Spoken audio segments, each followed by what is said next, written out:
Pada sesi ini, kita jumpa lagi di Airben Channel. Pada sesi ini, saya membahas satu topik yang sangat penting sekali. Mengapa Yesus harus mati untuk mengampuni dosa manusia? Pertanyaan ini sebuah pertanyaan yang sering menjadi bahan perdebatan atau menjadi sebuah pertanyaan dari sekelompok orang, khususnya para mantan-mantan Kristen. Bahkan di kalangan Kristen sendiri pun, hal ini sering menjadi sebuah bahan diskusi. Pada sesi ini, saya akan memberikan penjelasan tentang topik yang sangat bagus ini.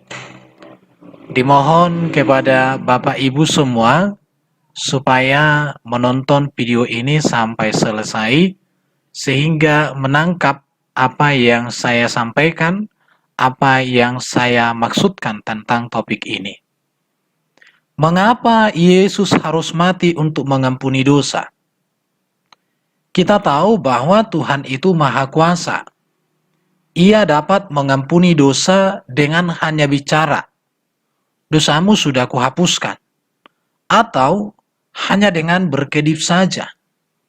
Atau Tuhan hanya dengan bersiul. Atau Tuhan dapat melakukannya dengan meniup saja. Atau manusia cukup hanya meminta ampun saja kepada Tuhan, maka dosanya selesai dan seterusnya. Tuhan itu Maha Kuasa, Dia bisa melakukan hal seperti itu. Tetapi mengapa harus bahwa Tuhan Yahweh itu harus mengutus Yesus dan Yesus harus mati untuk memberikan pengampunan dosa bagi manusia? Hal yang demikian ini tentu saja sangat mungkin Tuhan kerjakan karena Tuhan Maha Kuasa dalam seluruh keberadaannya. Namun mengapa Tuhan tidak berbuat demikian? Mengapa Tuhan tidak hanya berkata saja, berkedip saja, bersiul saja, meniup saja, atau cukup hanya dengan manusia datang memohon ampun, maka dosa akan selesai diampuni? Bahkan kalau kita membaca di dalam kitab Injil, Yesus pernah melakukannya sebagaimana tertulis dalam kitab Injil, di mana Yesus berkata, "Dosamu sudah diampuni." Dan saat Yesus berkata, "Dosamu sudah diampuni," maka terjadi kelepasan, terjadi pengampunan, terjadi mujizat, terjadi kebenaran kepada orang yang menerima pengampunan saat Yesus berkata, "Dosamu sudah diampuni." Kalau demikian, mengapa Yesus harus mati jika Dia bisa melakukannya hanya dengan berkata saja? Silakan dibaca ayat-ayat yang tertulis dalam video ini. Jika Yesus dapat mengampuni dosa hanya dengan berkata, "Dosamu sudah diampuni," pertanyaannya adalah, mengapa Ia harus mati? Mengapa Dia harus mati? Puji Tuhan. Menjawab pertanyaan, mengapa Yesus harus mati untuk memberikan pengampunan dosa, pertanyaan ini harus dijawab berdasarkan apa yang Tuhan rancang tentang keselamatan manusia sesuai dengan apa yang tertulis di dalam Alkitab. Itu harus dijawab dengan apa yang tertulis dalam Alkitab. Karena pertanyaan tersebut merupakan topik dari Alkitab, maka jawabannya harus ditemukan dalam Alkitab atau harus bersumber dari Alkitab. Tidak bisa di luar Alkitab, apakah itu kitab agama lain, atau apakah itu pikiran-pikiran manusia, atau ilmu-ilmu filsafat manusia. Tentu tidak bisa memakai kitab agama lain, agama non-Kristen, tidak bisa memakai ilmu filsafat, ilmu sejarah apapun. Kenapa? Karena tentang topik mengapa Yesus harus mati untuk memberikan pengampunan dosa adalah topik Alkitab. Maka jawabannya kita harus temukan di dalam Alkitab. Jawaban yang di luar Alkitab itu bukan jawaban. Itu namanya kebodohan, penyesatan, dan itu adalah satu kegagalan dalam berpikir yang benar. Itu harus diingat. Alkitab memberikan data tentang sifat Tuhan, di mana sifat Tuhan itu adil dan kasih. Kita mengawali dari hal ini dulu. Kita harus tahu bahwa Tuhan itu adil, tetapi di sisi lain bahwa Tuhan itu kasih. Jadi kasih Tuhan dan keadilan Tuhan sejalan, dan itu tidak terpisahkan, sebagaimana dituliskan, dikisahkan di dalam Alkitab. Karena Tuhan itu adil, maka ia harus menghukum dosa walau sekecil apapun. Namun di sisi lain, Tuhan itu kasih. Oleh karena itu, maka ia harus mengampuni dosa walau sebesar apapun. Ini harus kita pahami. Tuhan adil, maka ia harus menghukum dosa. Sekecil apapun harus dihukum. Namun di sisi lain, Tuhan Maha Kasih, Tuhan itu kasih. Maka ia harus mengampuni dosa walau sebesar apapun. Dari data ini, maka kita menemukan satu kebenaran bahwa karena demikianlah, maka di dalam Alkitab ada penebusan dan pengampunan dosa, dan dalam perjanjian Tuhan itu selalu ada kurban pengganti. Kalau kita membaca di dalam Alkitab, kasih Allah dan keadilan Allah, Allah nyatakan, Allah kerjakan di dalam Alkitab melalui adanya penebusan, melalui adanya pengampunan dosa, sebagaimana yang terjadi di dalam kitab Perjanjian Lama, dan itu yang digenapi oleh Yesus, di mana selalu ada kurban pengganti.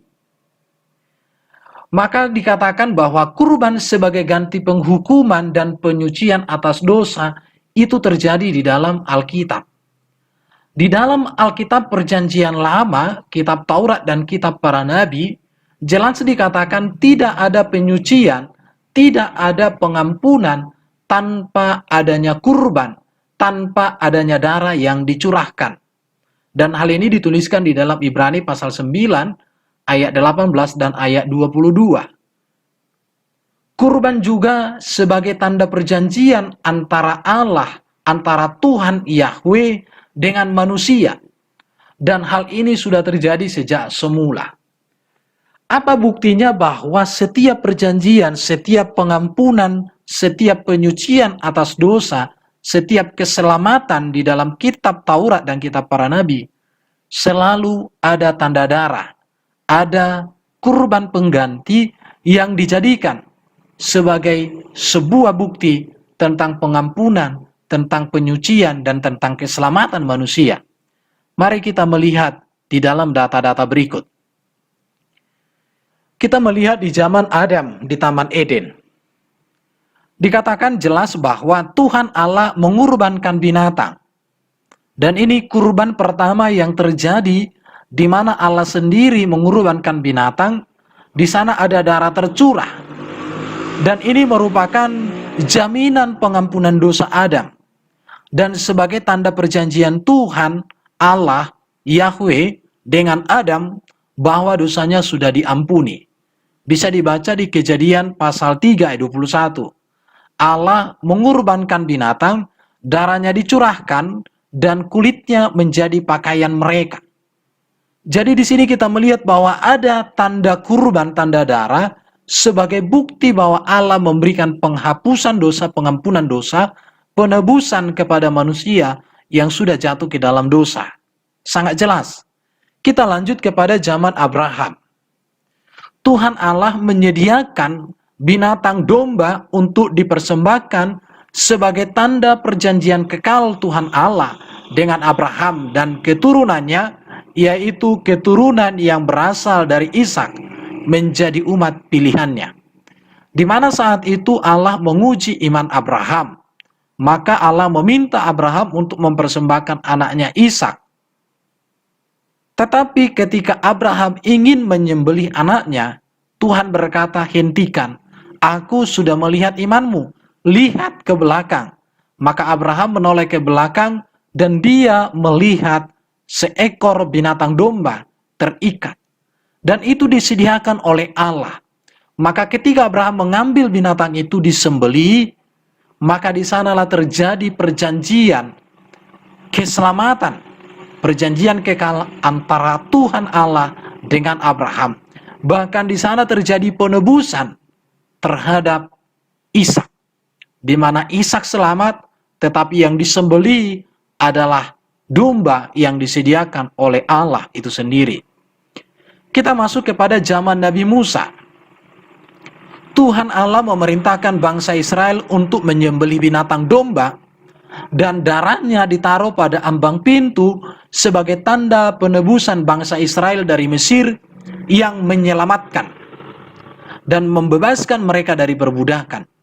Di mana peristiwa ini menjadi hari besar dan bersejarah dan selalu dan harus diperingati oleh Israel setiap tahun sampai hari ini sebagai hari Paskah.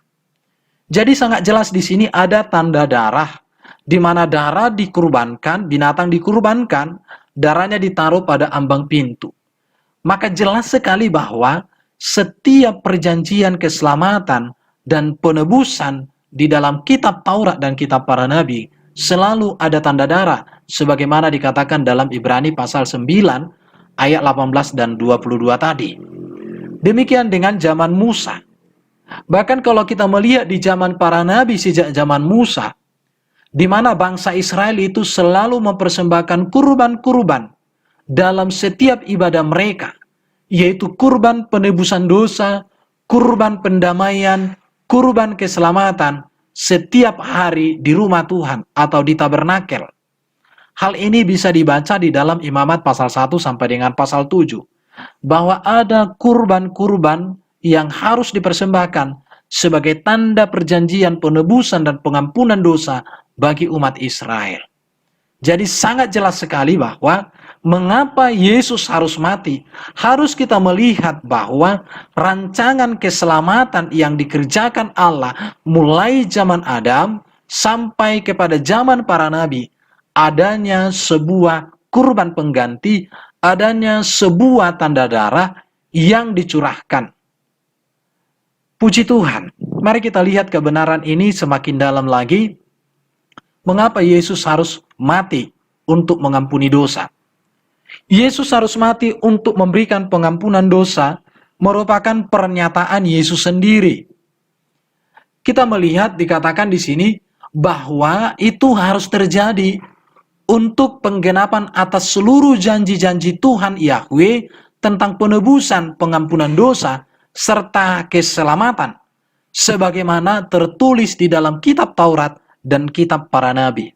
Jadi kurban-kurban keselamatan, kurban-kurban perjanjian kekal yang Allah kerjakan di dalam zaman Adam, Abraham, Musa, dan zaman para nabi, itulah yang digenapkan oleh Yesus. Sebagaimana dijanjikan oleh Tuhan Yahweh itu, bahwa hadirnya Yesus Sang Mesias untuk menggenapi seluruh kurban-kurban tersebut. Maka di dalam kematian Yesuslah kurban pengganti hukuman dosa dan kurban perjanjian kekal Tuhan dengan manusia tentang keselamatan dan hidup kekal digenapi dan disempurnakan oleh Yesus. Jika kita membaca di dalam Alkitab, berulang kali Yesus memberitahukan kepada murid-muridnya bahwa ia akan disalibkan dan mati, kemudian bangkit kembali sebagaimana tertulis di dalam Alkitab. Saya menunjukkan di sini pernyataan dan ayat-ayatnya. Bapak Ibu bisa membaca di kitab masing-masing. Dikatakan oleh Yesus, anak manusia, yaitu dirinya sendiri, akan diserahkan ke dalam tangan manusia, dan mereka akan membunuh dia pada hari ketiga, ia akan dibangkitkan. Ini menunjukkan bahwa Yesus sedang menggenapi seluruh janji-janji Tuhan Yahweh tentang keselamatan dan penebusan bagi manusia. Dikatakan lagi oleh Yesus, anak manusia, yaitu Yesus sendiri, akan diserahkan untuk disalibkan. Dikatakan lagi di sini bahwa anak manusia akan diserahkan ke dalam tangan anak manusia.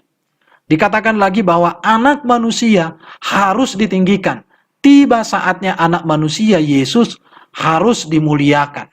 4 kitab Injil, Matius, Markus, Lukas, dan Yohanes sepakat menceritakan bahwa Yesus mati untuk menggenapi seluruh kurban-kurban keselamatan yang Allah rencanakan di dalam kitab Taurat dan kitab para nabi. Itu sangat jelas sekali. Jadi tujuan Yesus berkata bahwa dia akan mati dan untuk memberikan pengampunan dosa, dan dia melakukannya adalah sangat jelas untuk menggenapi yang tertulis dalam kitab suci tentang kehadiran dan karya Sang Mesias sebagai penebus dan juru selamat manusia.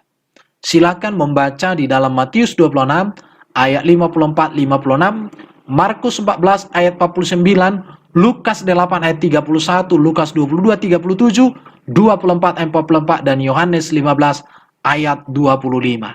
Bahwa Yesus harus mati untuk mengampuni dosa, karena Yesus diutus oleh Tuhan Yahweh untuk memberikan keselamatan dan menggenapi seluruh kurban-kurban keselamatan, kurban penebusan, kurban perjanjian kekal dan keselamatan bagi manusia. Dan apa yang dikerjakan Yesus ini sebuah kebenaran yang sangat luar biasa. Mari kita melihat mengapa Yesus harus mati.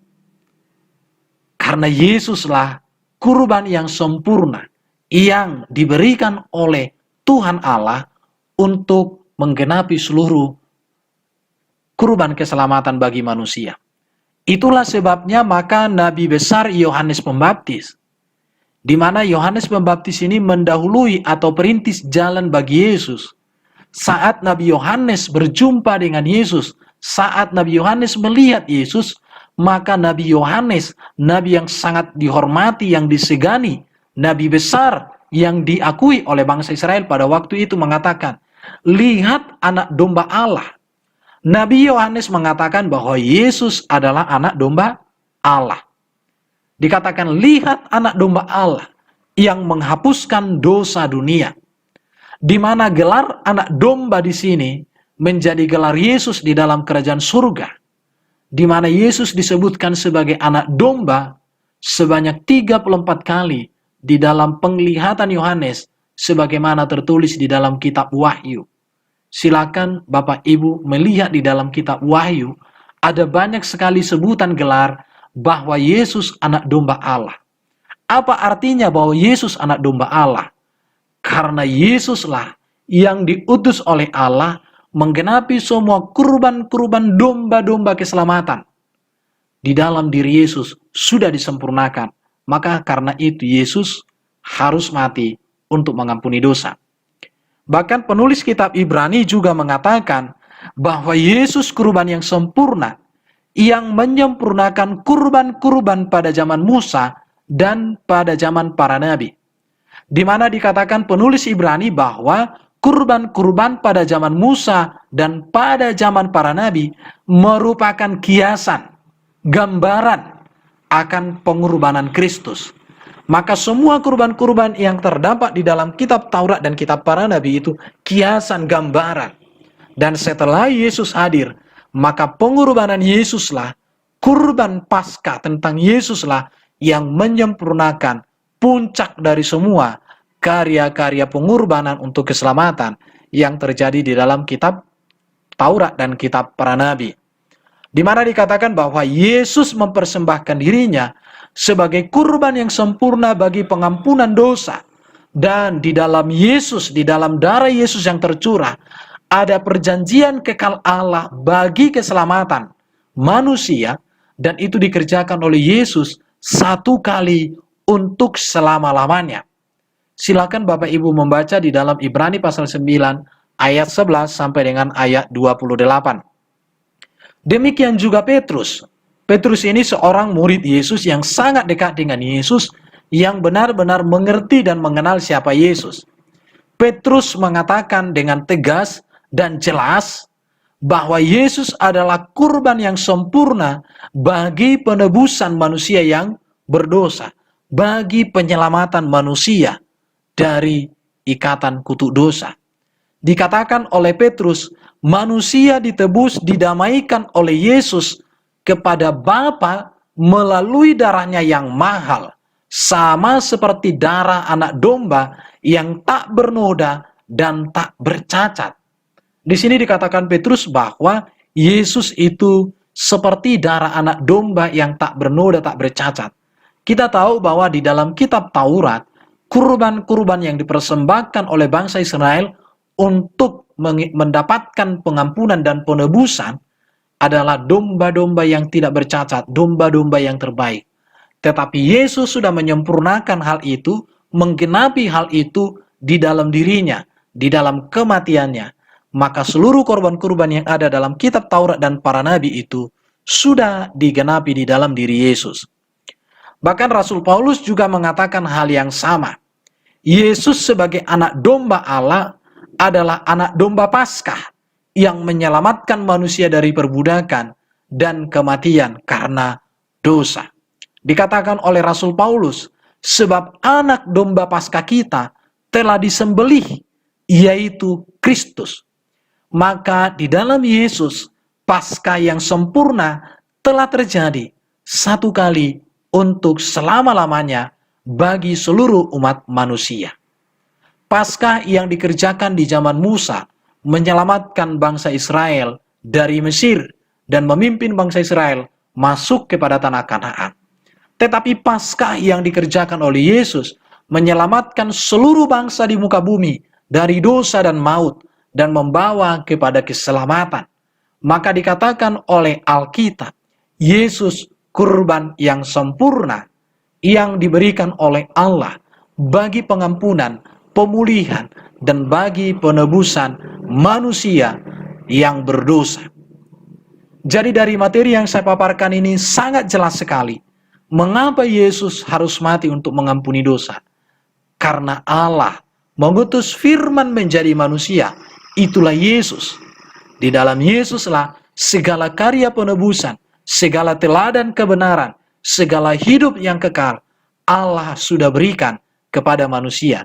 Maka dikatakan di dalam kitab Injil Yohanes, karena begitu besar kasih Allah akan dunia ini, sehingga ia telah mengaruniakan anaknya yang tunggal, supaya setiap orang yang percaya kepadanya tidak binasa, melainkan beroleh hidup yang kekal. Benarlah bahwa Allah mengutus Sang Firman menjadi manusia untuk memberikan keselamatan bagi manusia. Di dalam Sang Firman yang menjadi manusia, yang disebut sebagai anak Allah, yang disebut juga sebagai anak domba Allah, di sana tersedia keselamatan, di sana tersedia pengampunan dan penebusan. Maka Yesus berkata, akulah jalan kebenaran dan hidup. Tidak ada seorang pun yang sampai ke surga, ke rumah Bapa, kalau tidak melalui aku.